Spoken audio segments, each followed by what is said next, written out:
What's up, guys, and welcome back to Minecraft Survival. As you can see, I've put a little rose garden here. I did that in the beginning of the scrapped recording that ultimately led to my world being corrupted, and I had to fix it, managed to fix it, but that's why there has been no Minecraft video for a while, if you were wondering about that. So we're back over here in Danger City. One thing that I pointed out last episode, which it takes a lot longer to get back to the new biome area than it does to get here, because I have a one-way portal over there that sends me through the nether. So we probably won't be going back there, but basically I was stupid, and when I got to that roofed forest, I was like, oh, these aren't the dark wood trees. They totally are, and I'm not 100% sure if I picked up the saplings or not. I guess I could check. Gotta walk all the way down here. Nothing much has changed over in Danger City, and I didn't do much out there except for gather some things. Yeah, but dark wood oak, and I have some dark oak saplings, so we can grow some over here if we want to. And as you can see, I've got some stuff in my inventory for today's episode, which I was making a decision last episode before I realized my recording wasn't recording, whether I was going to fight the wither or do something else, and I decided to do something else, and my video settings are very weird. Fancy, we'll put it on 9 chunks, smooth lighting minimum, particles all, clouds on. There we go. I like how the music stopped. Oh, look at this chunk error. I'm just kidding. So, my idea was to make a quarry over here, like for Danger City, have like some sort of ore refinery business or something like that, and have a quarry. And I started over here, but then I was like, you know, I probably should see if there's anything that could get in the way in this chunk. And there totally was. If I go all the way down over here, I hit the first hospital we made with the zombie spawner, and I want to keep all my spawners intact, so I had to scrap that idea. So, unfortunately, I'm going to have to fill all this in eventually. There goes a whole bunch of digging down the hole, but whatever. So I came over here, and I drilled down a few times. I used a potion and drilled all the way down to make sure I didn't hit anything. These pretty much go to bedrock, except for where I had to dig myself back out in certain cases. So, yeah, didn't hit anything important here. So this is where we're going to do the quarry. And you might be wondering why I decided to do it this big and right here, and why do I keep saying chunk? Because I want it to look like a chunk error. I want to do a 16 by 16 all the way down to bedrock, but I also want it to be a legitimate chunk. So as you can see up on the information up there where it says X, Y, and Z, or Z, I find myself using or interchanging those two words. It says 270, 260, blah, blah, blah, whatever. The X is going down. But also, at the very end, you can see a number in parentheses. That is where the chunk starts, because the C16 right before that, at the end of the X coordinates, is chunk 16.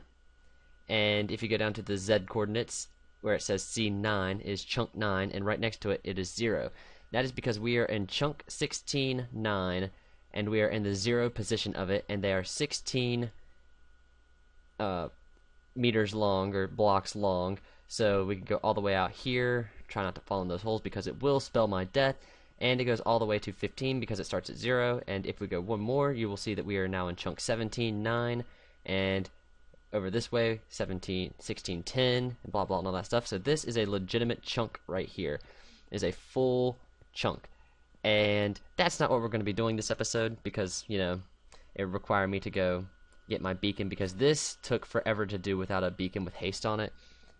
But what we are going to do today, it's going to be kind of a shorter episode, just because, you know, having to revive my world back into existence took a lot out of me, so I just kind of want to do a smaller episode.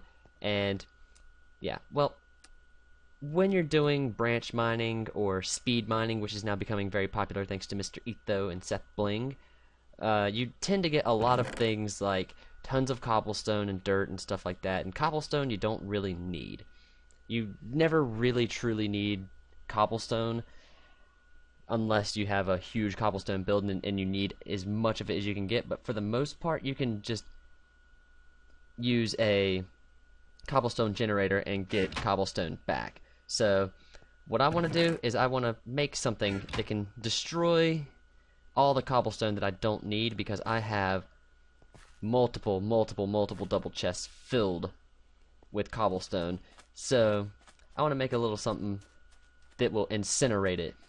So we're going to make an incinerator, but it's going to be a redstone incinerator, and it's not going to be the most efficient thing, but it's just a cool little thing to have, and the applications that you can use the redstone for vary from person to person depending on what you want, but it's going to be a very simple thing. The best thing to do would be to just pick it up and just throw it into lava, or if you're in the end, throw it into the void. But I want to have a legitimate incinerator, so I'm going to knock out some of this area over here because I don't want these torches getting in my way. So let's go ahead and start off by putting down necessary items for this specific thing, this incinerator. What we're going to start off by is laying down I can't remember what it is now. I can't remember the dimensions, but I'm going to put this here and bring it out this way. Let's see. That's there. And this is where the lava block's going to be, because when you throw items into lava, they're gone unless you pick them up before they are burned, which is pretty much an immediate thing. So we're going to set up a dispenser. You can also use a dropper to just throw our items automatically into a lava thing. You can also use netherrack down here with fire, which might be more of an incinerator than lava, but I'm going to be using lava for this, for now at least, and I might make an upgraded version of it, but I'll have to do that later on. So that's what we need to do here, but also we need to put our dispenser facing downward. Once again, I'm using a dispenser. I'm up too far. Am I up too far? I'm up too far, or down too low, I guess. Good thing I have my pick with me. I've been using stone picks to take out the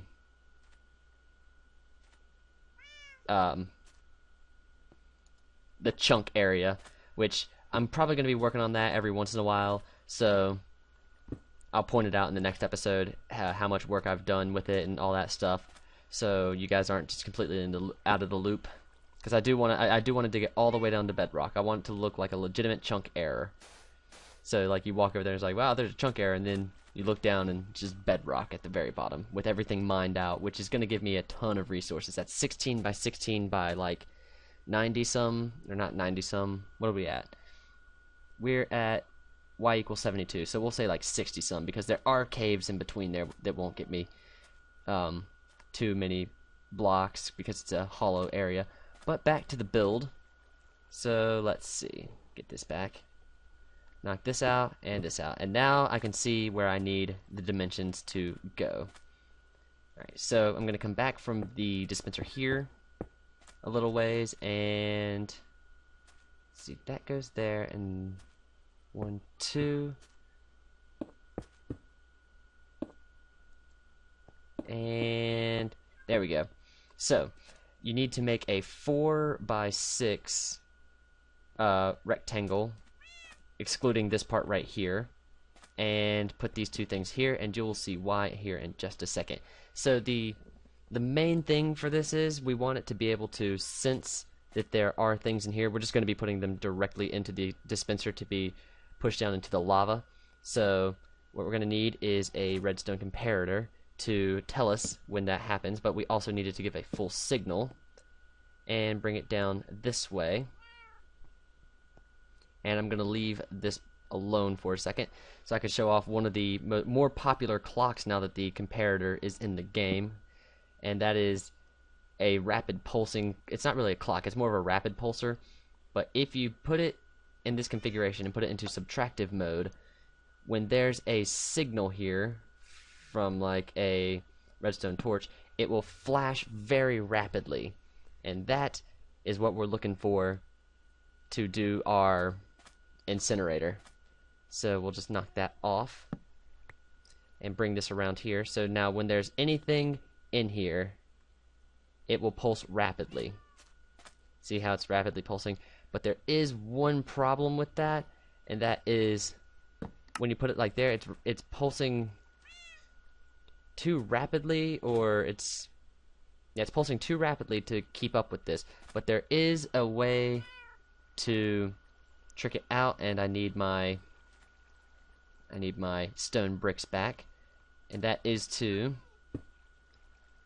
put in a different input here. And wait a minute, do I even need to do this? I didn't test this beforehand. This is just the way I already had it set up. Alright, put stuff in there. Okay, yeah, see, it's still not registering that it's rapidly pulsing, and I don't think you can just put that directly in because it's pulsing too rapidly still. So the fix to that is to put a redstone comparator here and feed in a different signal here, and now no matter what, if there's something in there, it's gonna pulse it out very rapidly. And as you can see, it's gonna do it until it's completely empty, and it'll cut off. And that is pretty much all we're going to do today. Unfortunately, it's a very, very short episode, but now the ultimate part, and I don't have any glass. I need to go get some glass because I want to be able to see that these things are burning, but in the future, I mean, pretty much just let it burn by itself. And I need a dropper too. I don't have a dropper on me. Do I have a dropper anywhere else though? No droppers there. No droppers there. No droppers there. Hopper is what I'm talking about, not dropper. I need a hopper. And I have no idea where my hoppers would be. Here's all the rest of my things. I'll probably knock these diamonds out just to see how many diamonds we get. And yeah, I don't have a dropper, unfortunately, and I don't want to make one because I don't have any. Do I really not have any chests either? Alright, and I only have one thing of glass. I am very not prepared for this. No glass. Alright, we'll just make a quick thing of glass then. I'll use jungle wood as my fuel here because you can use pretty much whatever. I don't know how long that's going to last though. Hopefully enough for 3 things of glass. And where's my wood? I don't have any wood here. I didn't prepare for this part of it. So sorry for this, guys, but yeah. You guys know how a dropper and a chest work, where if you put a dropper under or a hopper under a chest, it will pull things out of the chest. So all you have to do is just set that up to put items into the dispenser, and then you can put whatever you want into the chest and burn those items. And we have 3 things of glass. Perfect. So let's go back outside.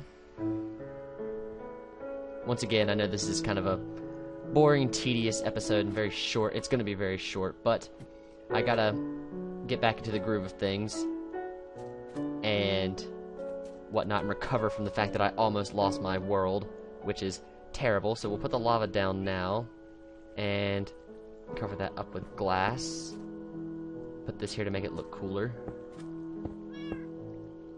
Make it a little bit cooler looking, you know, from the sides. And now we can burn whatever we want. Let's go get some of those cobblestone stacks out of the chunk error quarry. My fan is going crazy. It is very warm today, so I might have to. I'm not going to burn sandstone. The only thing that I will be burning are cobblestone, just because I have so much of it, and because I can. I just like the fact that you can set up an automatic burning tool. I'm on peaceful, aren't I? I'm on peaceful. Nah, screw it. I'm already this far into the episode. So, let's just watch it all burn. Now, the unfortunate thing is, if you get too close to it, which is why I have this glass here, you will be able to pick it up. So if you come over to the corner here, you're too far. Oh, there it was. You're too close to it, and it can sometimes pick it up. And if you come over here, you'll just pick it straight out of the dispenser, so nothing gets burned out. So you might want to cover that up. Might surround this in cobblestone or something, or I might move it. Haven't done much else in my world since, you know, most of my time was put forth to bring it back from the dead. And that'll go for as long as there's things in it, so I'm just going to go ahead and call the episode here. Again, I'm sorry that it's kind of a short episode, but if you guys would have been in my shoes losing this world, not that this world's that awesome, but the fact that it's my main playing world, you'd know the stress that I went through to get it back, and when I was finally back with it, I was just so happy. So, next time we'll do something more interesting. It'll be a longer episode, and again, I apologize for not having it out, but oh man. So thanks for watching, guys, and I will see you next time.